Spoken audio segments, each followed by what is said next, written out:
Bienvenue à cette première présentation officielle de EIMA International 2024, une information pour les journalistes qui sont présents et qui sont connectés. Il est possible d'envoyer des questions si vous le souhaitez le faire après les présentations. Eh bien, l'adresse mail est affichée à l'instant à l'écran et à la fin de nos travaux, nous allons essayer de répondre à vos questions.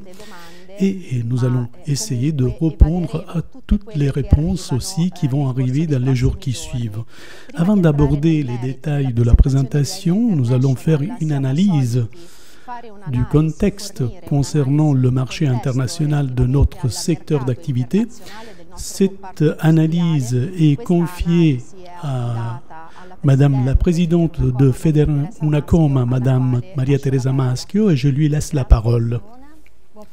EIMA International est un événement d'une importance considérable d'un point de vue promotionnel et commercial. C'est le salon que les fabricants du monde entier, des grandes marques mondiales aux industries hautement spécialisées, choisissent pour présenter leur gamme et toutes leurs nouveautés de produits.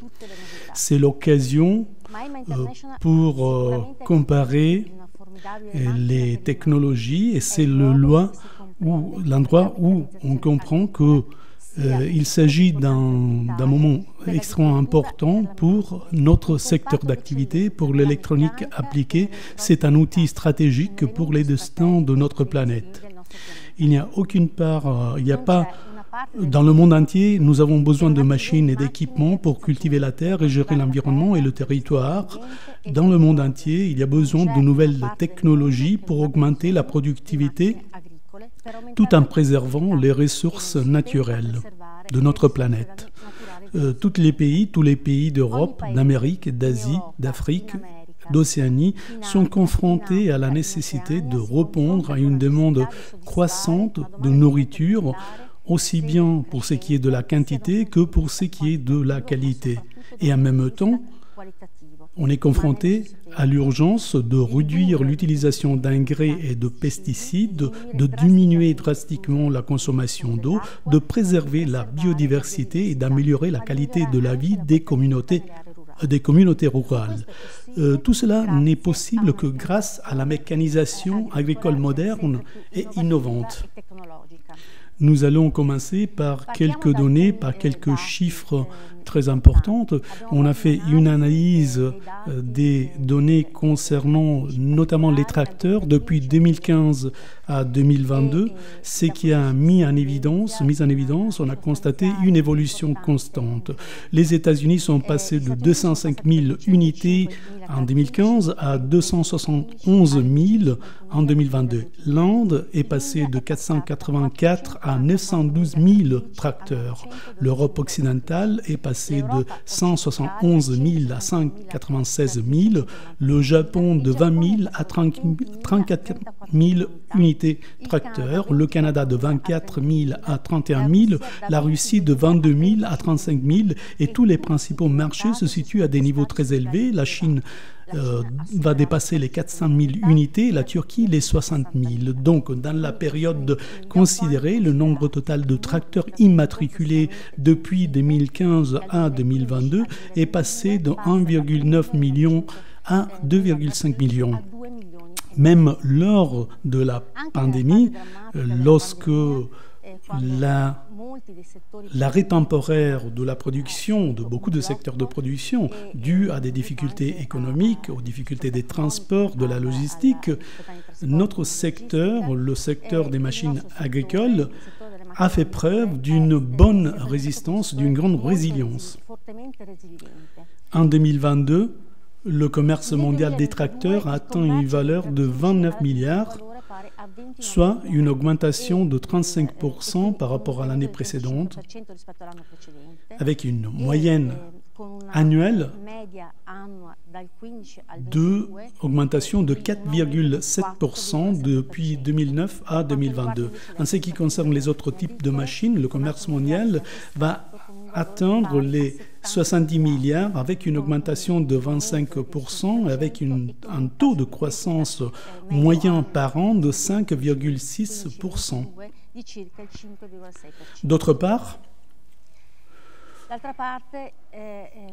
Tous les secteurs, et notre aussi, n'ont pas évolué de manière linéaire et 2023 est à compter parmi les années un peu critiques.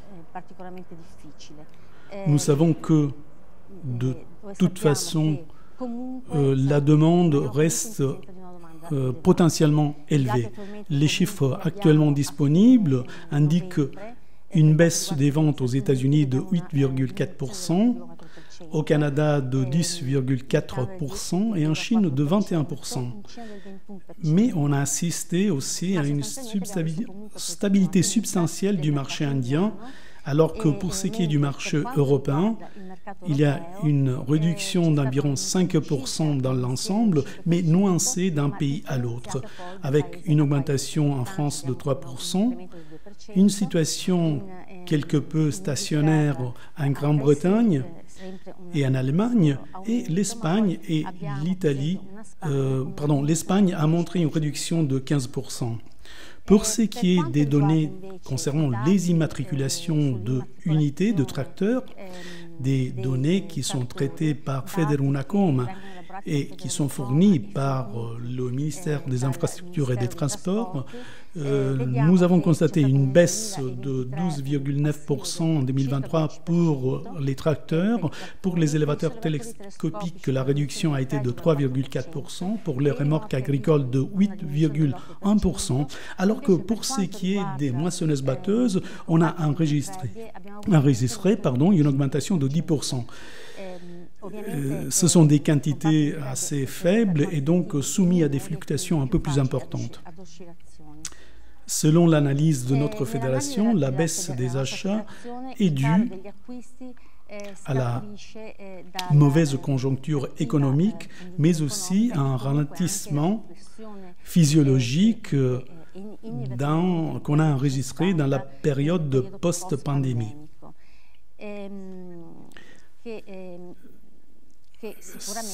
Donc on a constaté un petit fléchissement, même si avant, en 2021 et 2022, on avait constaté une forte augmentation, ce qui est lié aussi aux incitations publiques spécifiques à l'achat de matériel agricole, comme dans le cas de l'Italie, et qui concerne par exemple toutes les mesures liées au plan de reprise et résilience, à l'appel d'offres EASY de INAIL, à la loi Sabatini, au PDR, à la deuxième tranche du Fonds pour l'innovation et à la transition 5.0 qui intègre le plan Industrie 4.0 qui voit notre fédération très intéressée et sur lequel elle travaille de manière acharnée.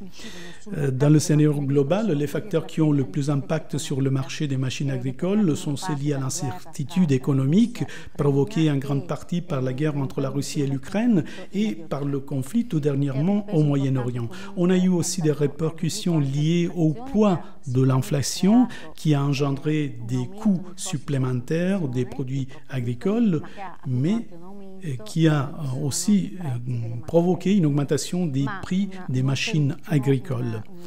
Et il y a un autre facteur important qui crée des difficultés dans l'achat des machines et qui a des répercussions sur les ventes des machines agricoles, et c'est lui qui est lié, et le facteur qui est lié à l'augmentation des taux d'intérêt qui ont été pratiqués par les banques européennes et les banques américaines. Néanmoins, nous sommes dans le cadre d'un secteur que j'ai l'habitude de dire qui est un secteur heureux parce que les prévisions à moyen et long terme sont des prévisions positives selon les données de FAO. Donc, sont des données positives et nous disent que l'utilisation des terres à des fins agricoles devrait augmenter de 15% au total et même les cultures intensives vont augmenter d'environ 6%. Les données de des agences des Nations Unies nous disent que les rendements agricoles augmenteront surtout dans les régions de l'Inde, de l'Afrique du Nord, de l'Afrique subsaharienne, dans le Moyen-Orient et que dans l'année à venir, nous aurons dans ces régions une augmentation qui pourra arriver à 24%.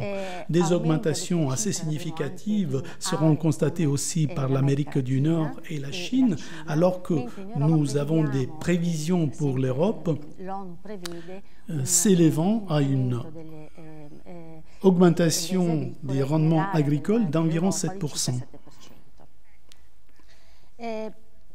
Il faut donc maintenant aborder les prévisions pour 2024. Nous avons des données qui nous viennent de Agri-Evolution, qui est l'alliance des associations représentant les fabricants de machines agricoles du monde entier. Et ces données nous disent que dans une fourchette comprise entre 100 et moins 100, l'indice de confiance était de moins 12 au mois de mai et va arriver à fin 2023. La confiance est de moins 12% pour 2023 et il va y avoir des évolutions dans l'année suivante. En ce qui concerne le commerce, et c'est une information que je souhaite vous donner qui me tient à cœur, car dans le moyen long terme, notre secteur va rester un secteur qui va enregistrer une forte croissance. Nous avons des données, nous venons de Export Planning et qui nous disent que nous allons avoir une augmentation des ventes des tracteurs de 6,3%, alors que pour les machines agricoles, cette augmentation sera de 5,9%. L'exposition EIMA International nous permettra de connaître et d'aborder tous les aspects importants de la mécanisation agricole. Elle va permettre aux entreprises du monde entier de présenter leur modèle d'équipement. Nous aurons 150 conférences et colloques lors desquels on parlera de thèmes économiques et techniques et nous aurons aussi la possibilité d'interroger le monde politique, car il a un rôle stratégique dans la mécanisation agricole et qui devra être intégré dans cette démarche et devra supporter le futur de la mécanisation agricole. Et les fonds publics vont notamment permettre d'augmenter, de faire évoluer le processus de mécanisation et d'innovation et de stabiliser le marché lorsqu'il y a des périodes non positives ou lorsque le marché marque le pas. C'est cette manifestation qui va permettre d'en discuter. Tous les acteurs principaux seront intégrés dans cette démarche en sachant que tous les opérateurs impliqués sont partis d'un grand projet commun et je crois que le moment est venu de laisser la parole à Simona, qui est le directeur de EIMA et de Federunacoma. Merci Simona. Merci Madame le Président. Nous allons maintenant présenter l'édition 2024 de notre exposition EIMA International, qui est l'un des salons les plus importants dans le domaine de la mécanique agricole, un événement hautement professionnel qui s'adresse, et c'est un point de référence pour tous les opérateurs économiques, les entrepreneurs, les exploitants agricoles, les techniciens et les chercheurs qui interviennent dans ce secteur. Comme Madame Maschio l'a dit, c'est l'événement que les industries manufacturières choisissent pour présenter tous les nouveaux produits et les concepts les plus avancés qui vont tracer les évolutions futures de notre industrie. C'est précisément le contenu technique de l'événement, souligné également par l'exposition concours des innovations techniques et les nombreuses vitrines programmées au cours de ces 5 jours qui déterminent l'extraordinaire succès du public là, mais aussi à permettre la résonance médiatique de cette manifestation et avoir aussi de plus en plus d'importance au niveau économique et politique. Il convient donc de rappeler les chiffres records de la dernière édition de 2022 qui a vu la présence de 30 000 visiteurs venant de 150 pays, plus de 1530 industries exposantes, dont plusieurs venant de l'étranger et qui ont occupé l'ensemble des espaces du quartier des expositions de Bologne et qui a aussi occupé les parties à l'extérieur, les zones en plein air où se déroulent les activités dynamiques et démonstratives, et notamment celles consacrées à la filière de la bioénergie, aux essais des machines de jardinage ou aux démonstrations de drones et de robots agricoles pour arriver au spectacle des tracteurs finalistes du concours tracteur de l'année. Et encore, l'édition 2022 a accueilli dans le large public de 57 000 visiteurs étrangers, plus de 400 opérateurs économiques sélectionnés de concert avec ICE Agencia et venant de 80 pays, qui ont donné vie dans ce programme de rencontres B2B spécialement préparé dans le cadre de EIMA, de notre manifestation. Ce sont quelques-uns des points forts qui ont été confirmés pour l'édition 2024 de l'EIMA et que nous allons maintenant parcourir ensemble avec les nouveautés que nous pouvons déjà divulguer en ce début d'année et que nous pouvons partager avec nous. Nous allons commencer par la campagne de promotion de EIMA, une usine d'innovation tous azimuts capable d'offrir des réponses technologiques aux grands défis de la mécanisation et de l'agriculture, ceux qui sont montrés dans l'image, dans notre diapositive, donc les défis de productivité, de durabilité environnementale, de sécurité au travail, de numérisation, de robotisation des fonctions agromécaniques, mais aussi les défis concernant la coopération technique et commerciale de notre industrie ou qui impliquent les nouvelles générations, c'est-à-dire les générations vertes qui vont avoir un rôle de plus en plus, qui vont jouer un rôle de plus en plus stratégique dans l'agriculture de l'avenir.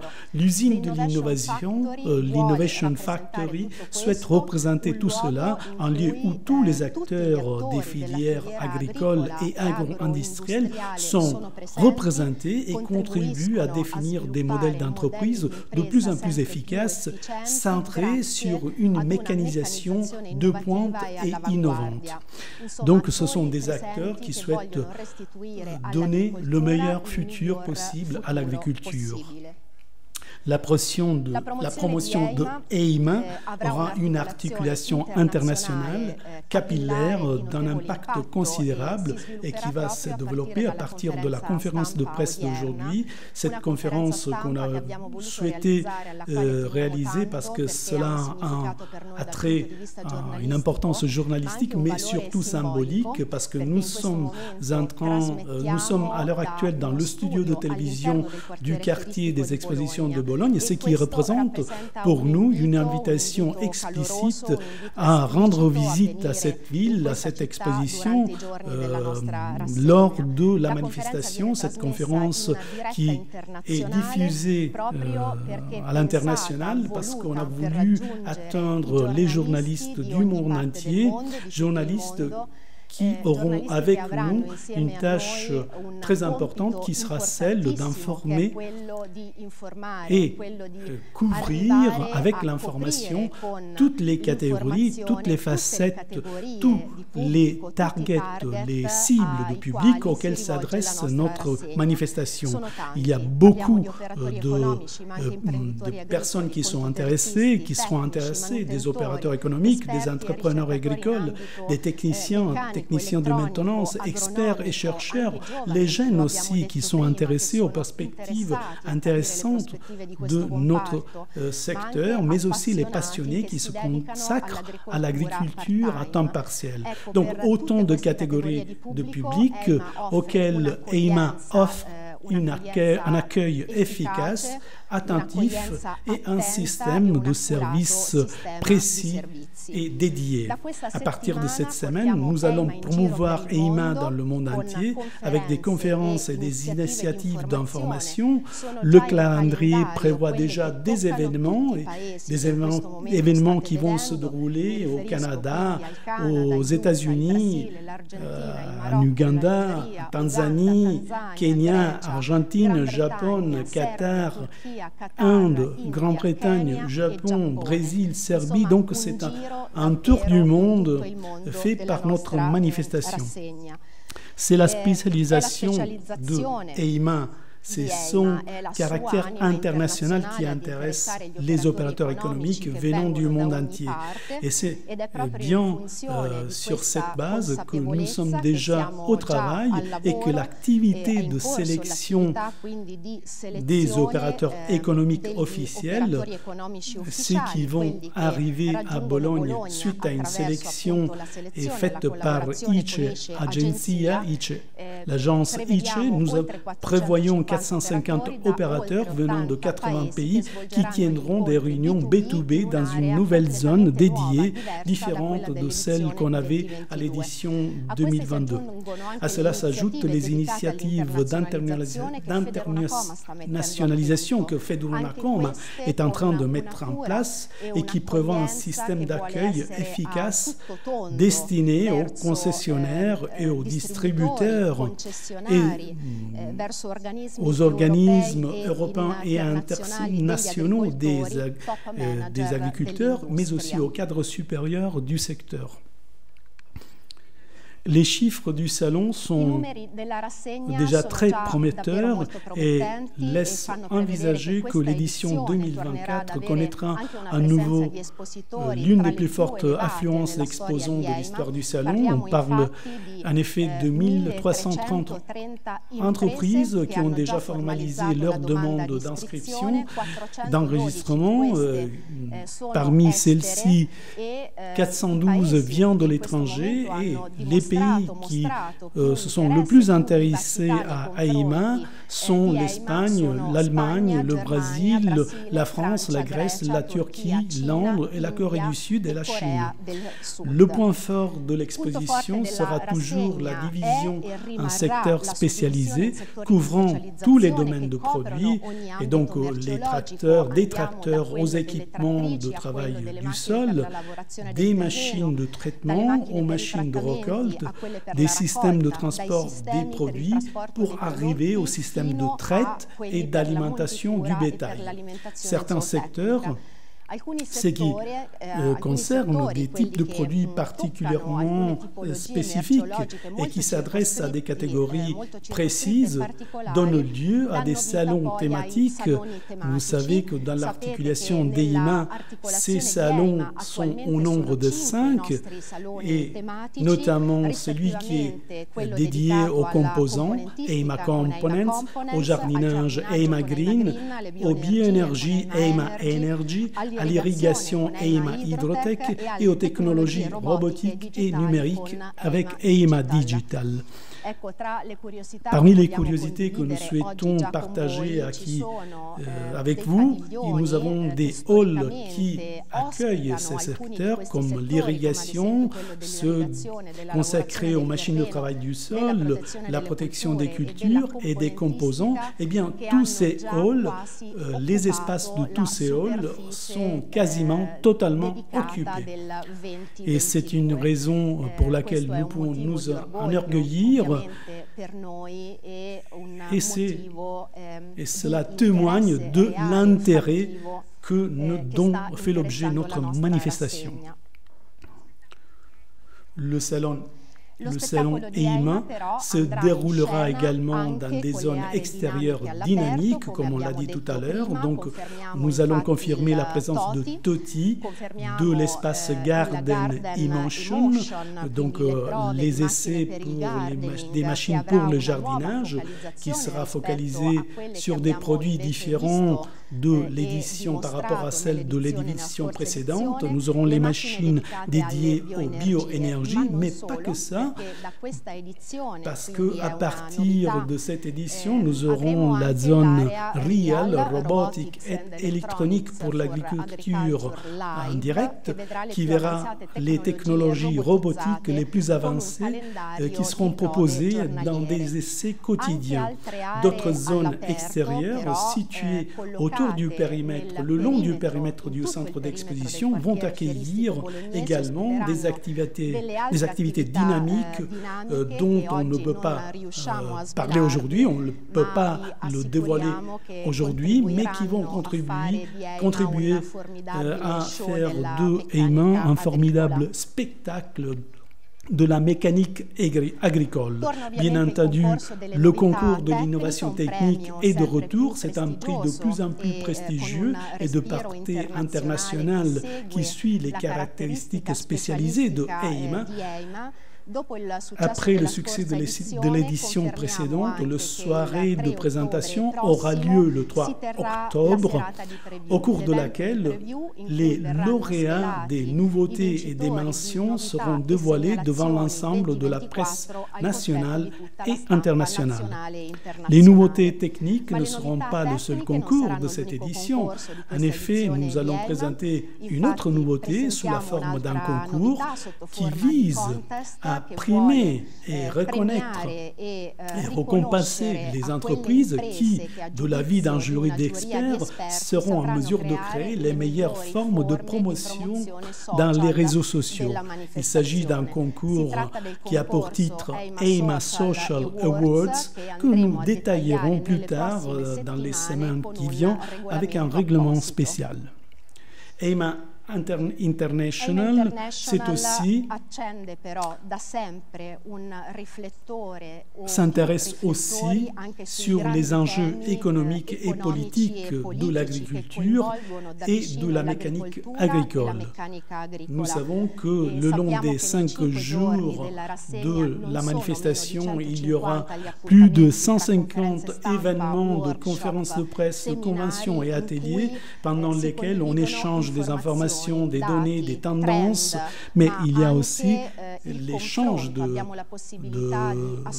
différents points de vue venant de différents pays et la manière dont celui a trait à différentes stratégies intéressant l'agriculture. Par la suite, nous avons la contribution des différentes associations et éditeurs qui choisissent EIMA pour présenter des rapports et des propositions sur l'agriculture et l'environnement.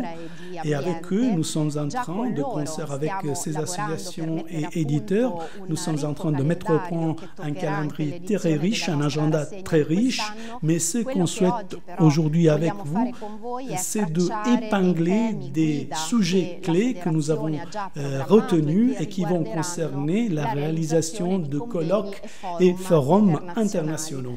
Je passe rapidement sur ces événements. Nous aurons un forum international sur l'agriculture durable, un projet global où il sera question d'expériences européennes en matière de transition écologique et de programmes de développement, une conférence internationale qui a pour titre Zones marginales et territoires extrêmes, l'agriculture de frontières, axée sur la nécessité d'acquérir de nouvelles surfaces cultivables pour répondre aux besoins alimentaires croissants,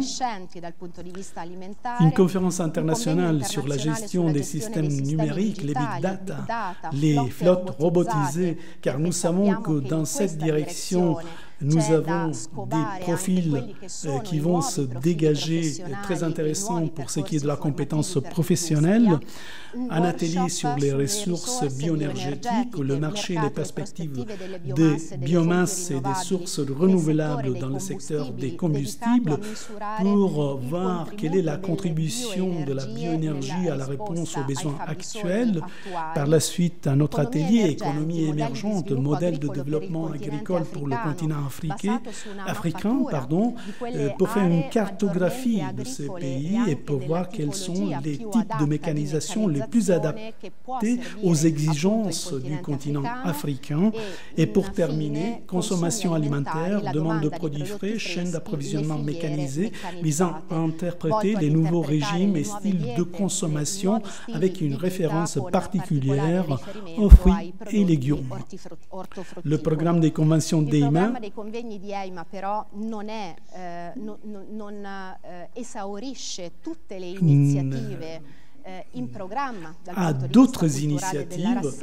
prévoit d'autres initiatives, car nous avons par exemple la réunion du club de Bologne, composé d'experts de mécanisation et qui a été fondé par Federunacom il y a une trentaine d'années. Et ces experts sont appelés à dégager et décrire les tendances pour les principaux types de véhicules, ainsi qu'à suggérer aux organes politiques les priorités pour la diffusion de la mécanisation dans les régions les plus diverses. Le programme des conférences comprend également des initiatives sur des thèmes spécifiques pour les secteurs de produits représentés à EIMA, et notamment ceux qui ont trait aux composants, au jardinage, à l'irrigation, aux filières numériques et à la bioénergie. Nous avons souligné à plusieurs reprises à quel point EIMA International est le fruit d'un système choral efficient, efficace et passionné. C'est la force de EIMA, c'est une force faite d'une tradition solide, mais aussi d'un puissant élan vers la nouveauté, et c'est l'intérêt de EIMA. Et nous espérons que EIMA continue d'évoluer pour faire en sorte que notre manifestation puisse être utile et précieuse pour les activités commerciales, mais aussi passionnante d'un point de vue culturel et humain. Nous voulons que notre public, que notre visiteur continue à faire une expérience unique à ne pas rater. Donc je termine mon intervention et ma présentation avec l'image de campagne qui trace très bien aussi l'aspect spécialisé de EIMA International et qui trace le chemin, toutes ces trajectoires, et qui vous invite à rentrer dans le cœur de EIMA International. Je vous remercie de votre attention et pour l'implication, pour l'intérêt que vous avez consacré à cette conférence de presse, et je vous invite à venir à EIMA 2024. Merci. Je demande maintenant à l'organisation de nous communiquer les questions qui sont arrivées, qui ont été proposées.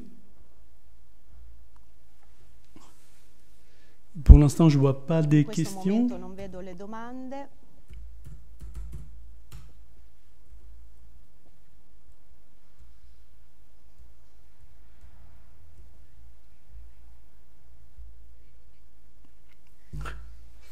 Cela arrive parfois lorsqu'on est live. Direi assolutamente di sì. Adesso on va régler ce petit problème technique et on attend que nos assistants nous envoient les questions qui ont été formulées par le public, mais je répète que toutes les questions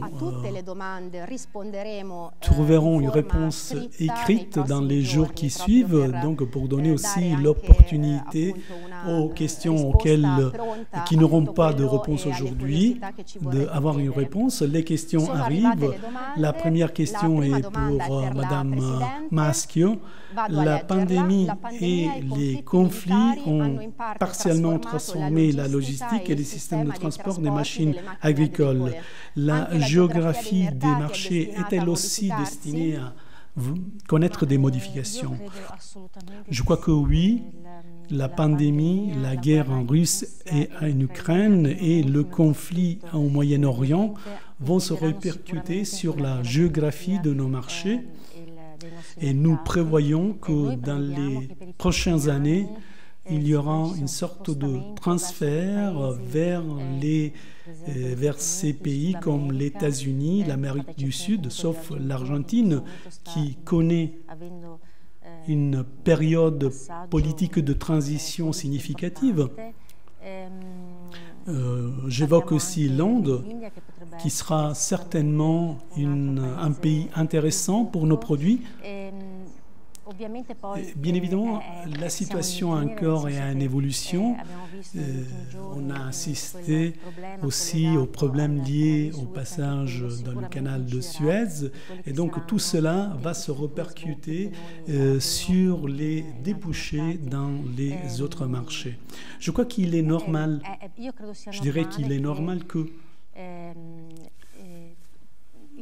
dans un contexte économique et global en évolution, avec ses difficultés et avec les événements qui sont parfois inattendus, et bien que tout cela se répercute sur l'évolution de notre secteur.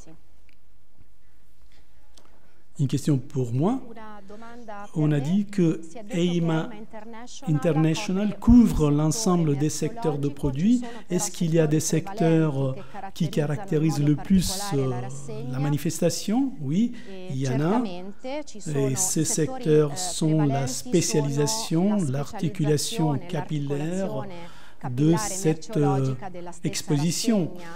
On ne veut pas rien mettre de côté, mais en général, ce que je peux dire, c'est que EIMA montre la force de la mécanisation pour les cultures à haute valeur ajoutée. Et ce sont les cultures qui intéressent notre avenir. Et donc je fais référence aux machines pour les produits, pour les fruits et légumes, pour les vignobles, pour les vignes, pour l'huile. Donc la filière de l'huile, mais aussi les systèmes d'irrigation, les machines permettant une économie dans l'utilisation des produits phytosanitaires. Donc nous sommes très spécialisés dans ces domaines et notre manifestation est axée sur ces secteurs, mais c'est aussi en raison du fait que l'agriculture du futur sera axée sur ces sujets. Nous avons vu que la mécanisation a évolué au niveau mondial. Quelle est la situation au niveau de l'Afrique? L'Afrique a un potentiel énorme. On en parle depuis plusieurs années. C'est un continent certainement complexe et difficile, mais il faut penser que l'Afrique n'a que 2% des machines sur les machines du monde entier. Donc il y a encore beaucoup de travail à faire. Et lorsqu'on parle d'Afrique, il faut dire qu'il y a des pays où c'est plus simple, l'approche est plus simple, où il est plus facile de développer des ventes, parce que, par exemple, le contexte économique et politique est plus simple, parce qu'il y a des gouvernements qui comprennent mieux qu'il est important d'investir dans la mécanisation pour produire mieux avec plus de qualité, alors qu'il y a aussi d'autres pays plus complexes et difficiles, parce que, par exemple, vous avez des conflits et des guerres en cours, et ce sont des pays qui ne sont pas une débouchée naturelle pour nous. Il y a un travail à faire, un travail pour l'ensemble de la filière.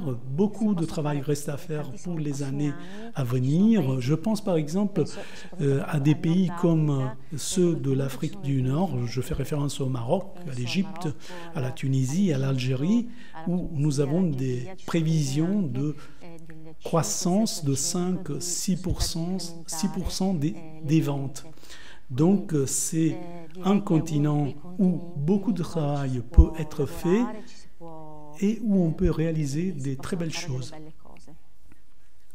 Une question pour moi. EIMA est une manifestation en évolution. Est-ce qu'il y a des développements de prévus aussi pour ce qui est des structures du parc d'exposition.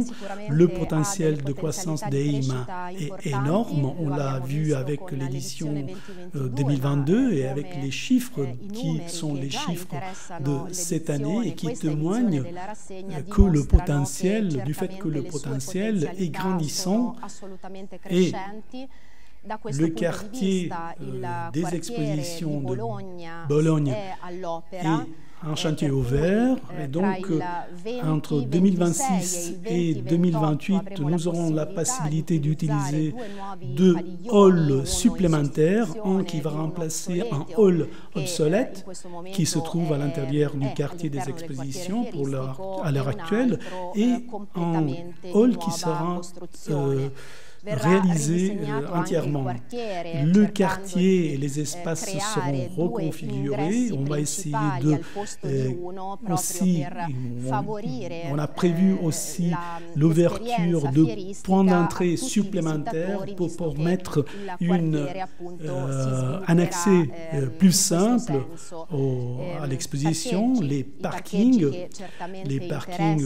qui sont un sujet très important et qui permettent une visite meilleure d'une manifestation comme EIMA. C'est un autre sujet qui nous tient à cœur, et donc nous pensons qu'à partir de 2026, on aura plus d'espace à offrir et aussi une logistique qui permet un accès plus simple aux visiteurs qui viennent à Bologne. Une question pour Teresa. L'augmentation des prix liée au coût des matières premières après les pics de 2021 et 2022, est-ce que le marché des matières premières est en train de se normaliser? Cela est un élément important et c'est un sujet qui nous tient à cœur. Je peux dire que le marché, dans le courant de la dernière année, s'est stabilisé.